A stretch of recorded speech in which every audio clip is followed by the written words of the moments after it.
Kamu kesal dan capek karena selalu lupa tanggal ulang tahun temanmu dan butuh waktu berjam-jam buat menghafal 2 kalimat untuk presentasi. Kalau begitu, persiapkan dirimu karena kita bakal minta saran dari Elon Musk tentang cara meningkatkan daya ingat. Apa? Kamu nggak punya nomor telepon Elon? Tenang, udah aku urus kok. Di tahun 2001, Elon Musk menelepon insinyur mesin Jim Cantrell yang pernah bekerja untuk Badan Antariksa Prancis. Musk ingin tahu apakah dia bisa mengirim pesawat antariksa ke Mars. Elon berniat membuat roket, jadi dia meminjam beberapa buku tentang topik itu dari Cantrell. Dalam waktu singkat, Elon sudah siap mengembalikan buku-buku itu dan membahas roket, fisika, dan astrodinamika dengan ilmuwan itu. Cantrell pun terkejut. Ingin mulai menjadi ilmuwan roket juga? Kalau begitu, dengar baik-baik ya. Seperti yang bisa kita simpulkan dari wawancaranya, Elon Musk punya 2 aturan belajar dasar. Pertama, kamu harus mastiin kamu lagi membangun pohon pengetahuanmu sendiri. Kalau ingin melampaui batas belajarmu, mulailah dari batang dan cabang besar, baru kemudian ke daun. Kamu mungkin bertanya-tanya, apaan sih maksudnya? Nah, misalnya kamu lagi belajar bahasa baru. Alih-alih mengingat kata-kata satu persatu, kamu harus mulai dengan sejumlah aturan umum. Saat kamu sudah memahami dan menghafalnya, kamu akan membangun batang yang kuat untuk pengetahuanmu. Apapun yang kamu pelajari, kamu bisa mencoba cara ini, mulai dari fisika sampai tren TikTok. Aturan kedua, kamu tidak bisa mengingat apapun kalau kamu nggak nyambung. Elon Musk tidak pernah belajar secara acak. Dia menghubungkan setiap informasi baru dengan pengetahuan lebih dasar dan solid yang sudah dia miliki. Jadi, alih-alih mengumpulkan informasi-informasi kecil dan melemparkannya ke api yang pada akhirnya akan habis terbakar, kamu harus menemukan cara untuk menghubungkan daun dan cabang pohon pengetahuanmu, lalu biarkan tumbuh. Untuk membantu pohonmu tumbuh, kamu harus dikelilingi oleh orang-orang terbaik di bidangnya. Kalau kamu nggak bisa ngundang orang-orang terpintar di dunia untuk bakar sate di rumahmu, ya setidaknya buat mereka hadir di dalam hidupmu secara virtual. Tonton wawancara mereka, dengarkan podcast, dan baca sebanyak yang kamu bisa. Mas merekomendasikan buku-buku tentang orang-orang jenius lainnya, serta bacaan umum sebanyak mungkin. Saat berumur 9 tahun, dia mengabdikan diri untuk membaca ensiklopedia lengkap Britannica, lalu beralih ke buku-buku fiksi ilmiah selama sekitar 10 jam setiap hari. Kalau kamu kurang suka membaca, apa kamu mau tahu cara lain untuk memompa kekuatan otakmu? 99% populasi dunia punya tangan dominan. Nah, yang mana tangan dominanmu? Iya, yang biasa kamu pakai untuk menulis, membuat makanan, melukis, dan lain-lain. Cobalah sesekali untuk beralih ke tangan satunya untuk memperkuat koneksi saraf di otakmu. Itu akan mempertajam pikiran dan ingatanmu. Gunakan tangan non-dominanmu saat menyikat gigi, bersih-bersih, atau mencuci piring. Ini mungkin tampak sulit saat pertama kali melakukannya, tapi itu akan memberi otakmu stimulasi yang sempurna dengan menyesuaikan diri. Teruslah berlatih seperti ini secara teratur, dan jangan lakukan ini saat menyetir mobil ya. Zumba, salsa, tarian jazz, hip-hop, menarilah sesering mungkin. Mendaftarlah di kelas dansa atau tonton video daring yang ada gerakan dansanya yang menurutmu terlihat keren saat orang lain melakukannya. Saat belajar gerakan tarian baru, kamu meningkatkan keterampilan menghafal dan kecepatan berpikirmu.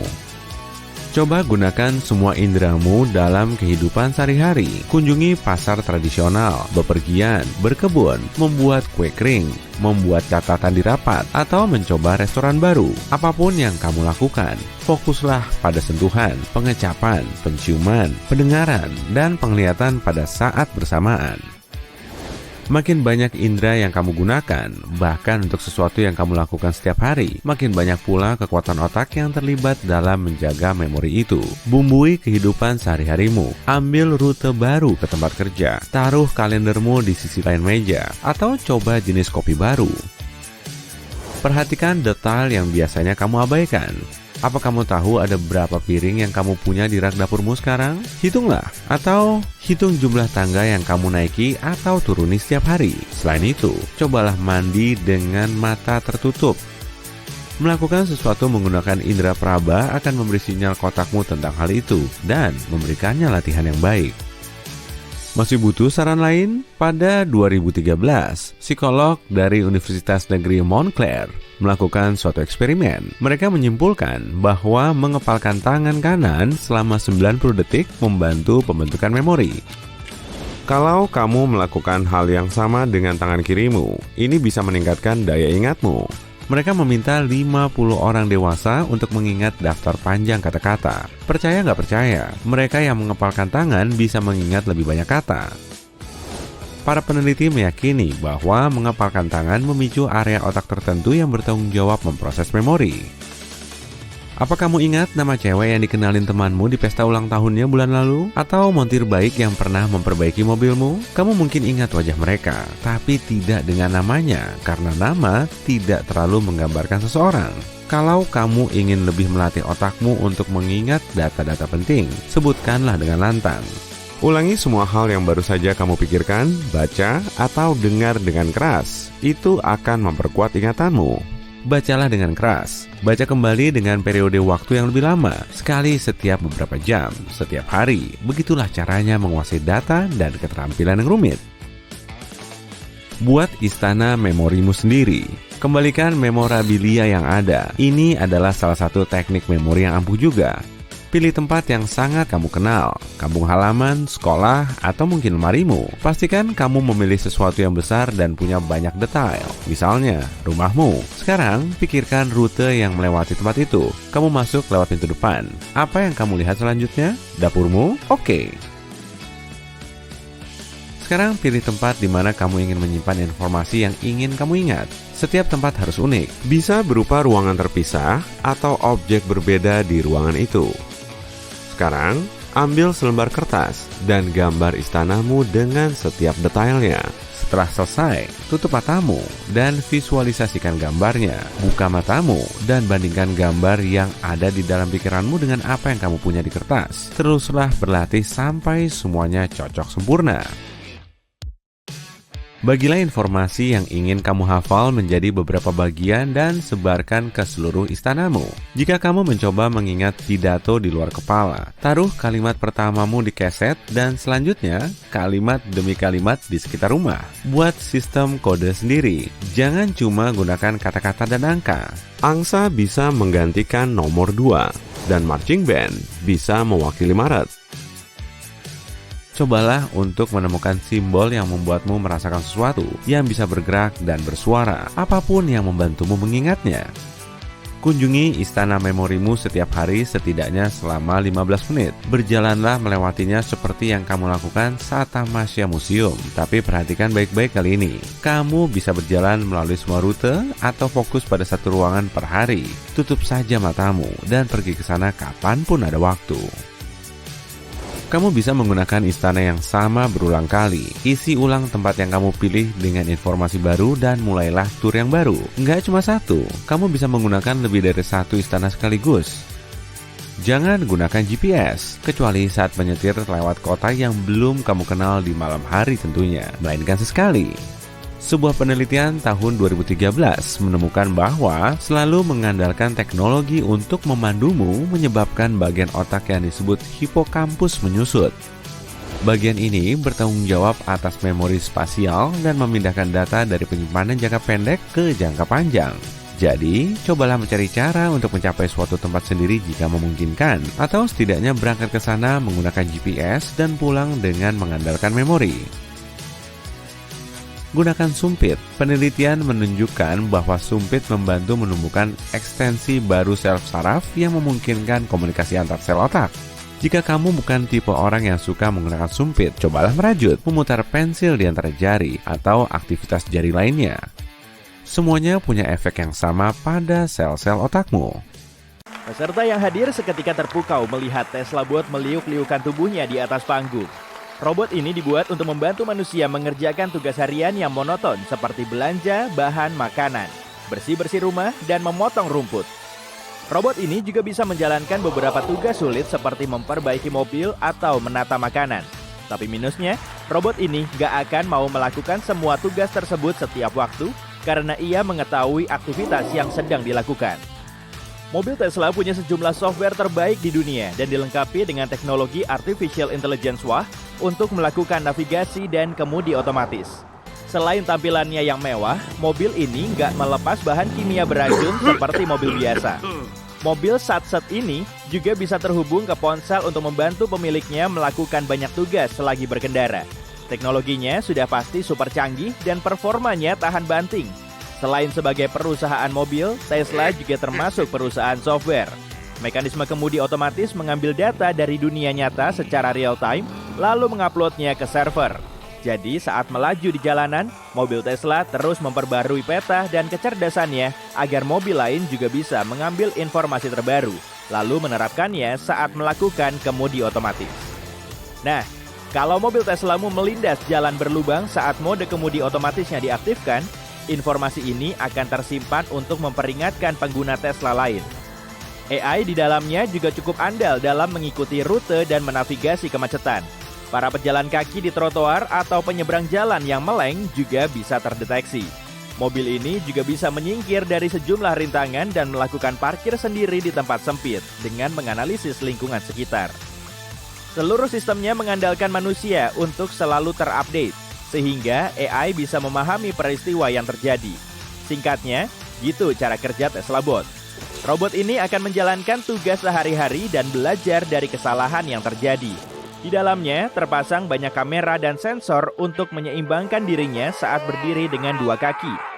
Mobil Tesla sebetulnya cuma superkomputer yang diberi roda. Jadi, bisa dibilang perusahaannya bergerak dalam produksi robot, bahkan sebelum Tesla Bot itu diperkenalkan. Tinggi robot ini hampir 180 cm, beratnya 57 kg, dan wajahnya berupa layar. Kita akan gampang banget menyalipnya karena kecepatan geraknya cuma 8 km per jam. Meski beban maksimal yang bisa terbawa cuma 20 kg, daya angkat Tesla Bot sekitar 68 kg. Jadi, robot ini akan bisa mindahin sofa tanpa mengalami cedera punggung. Karena mekanisme AI dipengaruhi oleh proses pembelajaran, ia juga mungkin akan jago dalam menjalankan tugas-tugas kecil. Seperti mengamati jenis barang yang perlu dipilih saat belanja, lalu memasukkannya ke keranjang. Nyari tahu merek susu kesukaanmu, atau memasukkan buah dan sayuran segar. Robot ini juga mungkin mampu melakukan pembayaran di kasir dan tahu nominalnya. Untuk tugas-tugas di rumah, robot ini mungkin akan bisa nyuci piring dan beres-beres rumah tanpa mecahin perabot atau salah naruh barang. Mobil Tesla juga akan berada di ekosistem software yang sama dengan semua produk Tesla. Jadi pemiliknya bisa dapat update dari mobil dengan memanfaatkan bot sebagai sekretaris pribadi. Beberapa negara telah mengadopsi sistem operasi AI untuk mengangkat telepon. Mereka bisa menjawab telepon dan ngobrol dengan agen AI yang bisa membantu mengatasi masalah. Teknologi ini bisa melayani ribuan penelepon sehingga mereka nggak perlu nunggu berjam-jam untuk terhubung ke agen manusia. AI juga belajar dari percakapan di setiap panggilan, kemudian menggabungkannya menjadi teks biasa agar bisa berkomunikasi dan membantu manusia. Begitupun dengan chatbot yang nggak kalah berguna dalam mengumpulkan data untuk membantu kebutuhan kita. Jadi, Tesla Bot bisa mempelajari hal-hal yang mengusik penggunanya atau yang bikin mereka senang maupun sedih. Mereka juga mungkin bisa ngobrol bareng seperti teman ngerumpi beneran. Berdasarkan sistem pembelajaran AI, Tesla Bot bisa menyesuaikan gestur dan gerakan spesifik yang mirip dengan manusia tanpa kita sadari.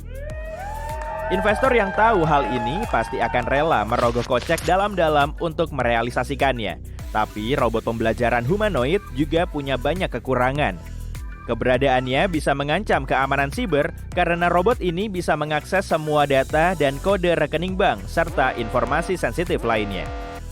Penjahat siber bisa saja memodifikasi bot ini agar geraknya lebih cepat atau biar bisa mengangkat benda yang lebih berat. Pemberian kekuatan seperti ini bisa menjadi bumerang dan malah membahayakan manusia yang ada di dekatnya. Meskipun niatnya baik, respon robot ini bisa aja berlainan dan menimbulkan banyak masalah. Banyak software Tesla mengandalkan perilaku manusia dan lingkungannya. Kalau kamu mengutak-atik robot ini, akibatnya bisa fatal. Elon Musk sendiri malah ngebayangin kalau manusia bisa berbaur dengan robot di masa depan. Di dunia manusia robot seperti ini, teknologi akan jadi kebutuhan yang harus terpenuhi. Bot bisa aja menjadi koloni pertama yang nantinya ada di Mars. Setelah bot mampu merespon manusia dan bikin keputusan sendiri, ia juga bisa melakukan ekspedisi non-manusia, kemudian mendarat di planet lain. SpaceX, perusahaan lain yang didirikan oleh Musk, berambisi untuk membawa manusia ke bulan, lalu mengirimkannya menuju planet merah. Bot ini bisa mendarat di bulan tanpa membahayakan nyawa manusia, serta mampu mengurus dirinya sendiri dengan langsung bekerja. Sejumlah bot dibuat untuk melakukan tugas khusus seperti menerbangkan roket, menjalankan tugas teknis, atau mempelajari ekosistem di Mars sebagai ilmuwan. Manusia sudah punya robot penjelajah yang bisa mengamati permukaan Mars sambil menjepret foto indahnya. Gak cukup sampai di situ sih, robot ini kemungkinan bisa meniru manusia saat berjalan di permukaan Mars, sebelum manusia pertama didaratkan di sana. Dia bisa merekam sensasinya, kemudian mengirimkan hasilnya ke bumi agar ilmuwan bisa menganalisis isinya, lalu mengirimkan manusia ke sana. Robot ini akan memulai konstruksi bangunan yang nantinya ditempati manusia, serta menciptakan ekosistemnya. Setelah semua konstruksinya selesai, manusia sudah dalam perjalanan menuju Mars untuk memulai hidup baru. Bot ini bisa berjalan di tempat terbuka dan melakukan kerja fisik untuk membangun fondasi, termasuk juga mengendalikan mesin impor untuk menggali tanah. Kendaraan yang nantinya dipakai di Mars bisa melaju lebih ngebut daripada kendaraan di bumi. Teknologinya juga sangat maju, hingga sensasinya mirip-mirip seperti hidup di bumi. Di pabrik, robot ini nggak dirancang dalam bentuk manusia yang mengoperasikan mesin dan merakit produk, melainkan cuma punya tugas khusus. Pasti aneh kan kalau kita nyebut robot humanoid yang bisa mengendarai mobil sebagai mobil dengan kemudi otomatis? Di Mars akan ada mobil canggih seperti mobil Tesla yang kita tahu saat ini. Begitupun dengan robot humanoid yang mengoperasikan mesin pabrik. Lengan robot di pabrik bisa menjalankan tugasnya dengan baik. Jadi, robot yang akan mendarat di Mars kemungkinan akan dirancang untuk menjalankan tugas khusus. Robot yang jago menggali mungkin akan mirip bulldozer, skalanya aja yang berbeda. Sama halnya dengan robot yang bisa terbang ke Mars. Robot ini pasti akan dirancang khusus agar bisa terbang. Tesla telah menggemparkan publik dengan membocorkan info soal bot ini. Selagi nunggu perkembangan selanjutnya, publik sudah heboh membahasnya, membagikan artikelnya, serta memperlihatkan video-video robot ini yang sedang meliuk-liuk.